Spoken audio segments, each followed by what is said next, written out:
इस next example देखिए, fourth example. इसमें हमने क्या करना है, we have to show that function defined on the interval 0 to 1, मतलब आप एक क्लोज इंटरवल ले रहे हो 0 से 1, उस पर आपने एक फंक्शन एफ डिफाइन किया है। कैसे किया है, by f of x is equal to, देखो डेफिनेशन क्या है कि अगर एक्स रैशनल है तो वैल्यू क्या होगी 1, अगर एक्स इरेशनल है तो वैल्यू क्या होगी -1। और ये फंक्शन हमने दिखाना है कि बाउंडेड तो है पर रीमन इंटीग्रेबल नहीं है। रीमन इंटीग्रेबल नहीं है, that means you have to just show that कि उसका जो अपर इंटीग्रल है वो लोअर इंटीग्रल के इक्वल नहीं होगा। ठीक है, अब बाउंडेड की बात करें, देखो अब यहाँ पे आपको एफ एक्स की वैल्यू क्या दे रखी है कि वो 1 से -1 के बीच में ही लाई करेगी, क्योंकि अगर वो रैशनल होगी तो 1 आ जाएगा, इरेशनल होगी तो -1 आएगा। दैट मीन्स एफ एक्स की वैल्यू -1 से 1 के बीच में ही है, तो यहाँ से फंक्शन एफ कैसा हो गया, बाउंडेड फंक्शन। अगर ये फंक्शन बाउंडेड है, ये देखो इसीलिए है ना एफ एक्स -1 से 1 में लाई करता है, इसका क्या मतलब होता है कि मोड ऑफ एफ एक्स कितना है 1, तो ये फंक्शन बाउंडेड हो गया।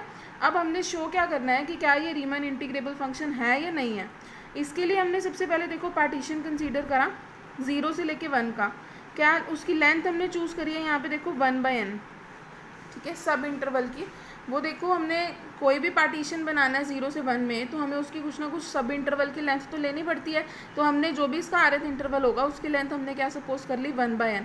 तो देखो फिर हमने इस तरीके से इंटरवल कंस्ट्रक्ट करा है 0 1/n, फिर 1/n ऐड कर दो 2/n, so on up to last क्या हो जाएगा हमारा n/n।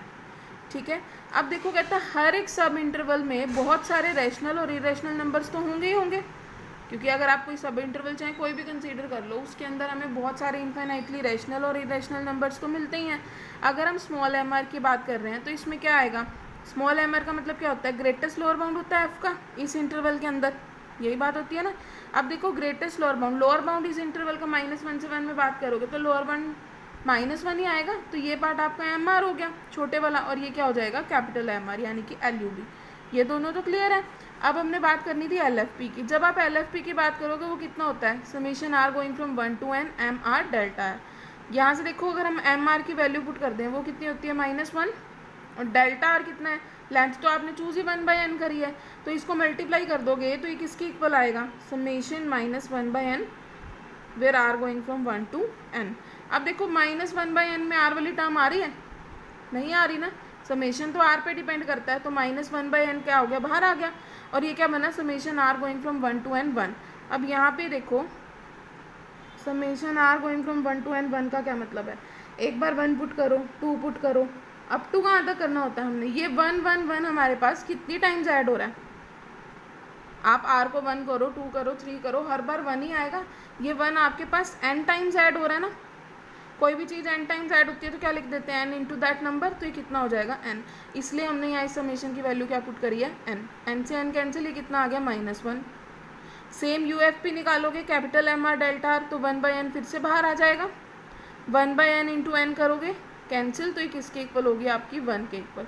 अब देखो एक वैल्यू -1 आ रही है, एक वैल्यू 1 आ रही है, हमें पता है, तो यहाँ पे अब क्या करना है, सबसे पहले तो हम लोअर इंटीग्रल निकालते हैं। लोअर इंटीग्रल निकालने के लिए 0 पे बार 1 एफ डी एक्स। अब इसका क्या मतलब होता है, आपको बताया भी था कि जो लोअर इंटीग्रल है उसका मतलब होता है कि लोअर सम पे एल यू भी ले लेना, तो अब -1 है तो एल यू भी लोगे, एक ही नंबर है, एक ही आएगा -1। सेम वे में जब हम नेक्स्ट करेंगे अपर सम के लिए ग्रेटेस्ट लोअर बाउंड लेंगे यूएफपी का, वो भी तो 1 ही है। अब एक वैल्यू -1 आ रही है, एक वैल्यू 1 आ रही है, तो ये दोनों इक्वल नहीं है ना, therefore the function is not integrable. यहाँ पे इंटीग्रेबल का मतलब है कि आपका फंक्शन जो है वो आर इंटीग्रेबल नहीं है। क्लियर।